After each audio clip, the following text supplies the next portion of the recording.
विधानसभा निवडणुकीच्या निकालानं अनेकांच्या मनात झुकवल्या. एकमेकांवर प्रचारात तुटून पडलेले नरमले. असंच एक चित्र महाराष्ट्रानं आज कराडाच्या प्रीती संगमावर पाहिलं.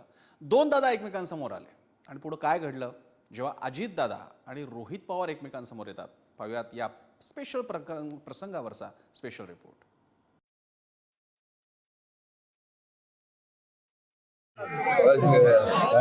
दर्शन काकाचं मला थोडक्यात वाचला. माझी सभा झाली असती तर काय.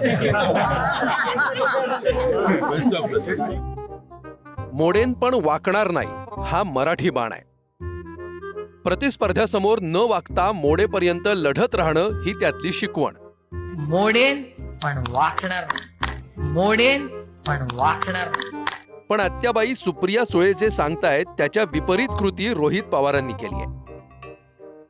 ज्यांच्या विरोधात गद्दारीपासून पक्ष चिन्ह चोरीपर्यंत आरोप केले त्यांच्याच पुढ्यात जाऊन रोहित पवार वाकले.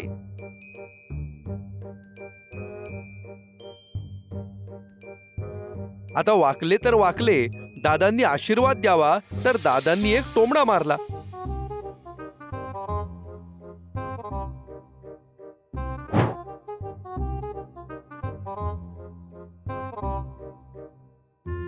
आता या टोमण्यावरही रोहित पवार हसले. जणू काही दादा म्हणतायत ते खरंच आहे अशा आविर्भावात तिथून निघून गेले.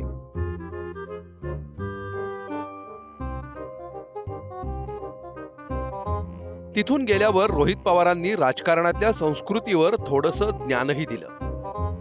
माझे काका असल्यामुळे शेवटी संस्कृतीप्रमाणे पाय पडणं ही जबाबदारी आहे. कारण ही जी भूमी आहे, चव्हाण साहेबांची स्मृती ठिकाण आहे, या भूमीमध्ये तरी कुठलाही भेदभाव करून चालत नाही. इथं संस्कृती पाळणं फार महत्वाचं आहे. इकडे पुतण्यानं काकाच्या मान सन्मानाकडे वाकून नमस्काराचा मुद्दा नेताच तिकडे काकांना त्यांच्या काकांची आठवण झाली आणि ते होऊ न शकलेल्या काकांच्या भेटीवर बोलले. आम्ही पण जर लवकर आलो असतो काय, आमच्या त्या पोलिसांनी सर्व आम्हाला शाळेंनी तिकडेच नेलं, नाही तर कदाचित साहेबांची आमची पण इथं गाठ पडली असती. ते टायमिंग जुळलं नाही. आता निवडणुकीत बहिणींवरच्या प्रेमानं गुलाबी झालेले पवार आणि निवडणुकीत दादांवरच्या रुसव्यानं लालेलाल झालेले पवार एकमेकांबद्दल असं गोडी गुलाबीनं बोलताना पाहून त्यांच्या विरोधकांना काही शांत राहवलं नाही. म्हणूनच की काय राम शिंदे बोलले. त्यांना यात कट दिसला. पवारांनी त्यांच्या विरोधात केलेला कट त्यांना सांगावासा वाटला. हे षड्यंत्र माझ्या विरोधात असलं, माझ्यासारख्या एका छोट्या कार्यकर्त्याला भारतीय जनता पार्टीच्या अशा पद्धतीचं षड्यंत्र रचून पाडणं हे गैर आहे. घ्या तर राज्याच्या राजकारणात जरा कुठल्या बिनसलेल्या काका पुतण्याचं बरं चाललेलं दिसलं की कुणाच्या तरी डोळ्यात ते खुपतच. यावेळी ते डोळे राम शिंदेचे होते इतकंच. पण मंडळी का खुपू नये? महाविकास आघाडी आणि राम शिंदे यांचं दुःख काय वेगळं आहे?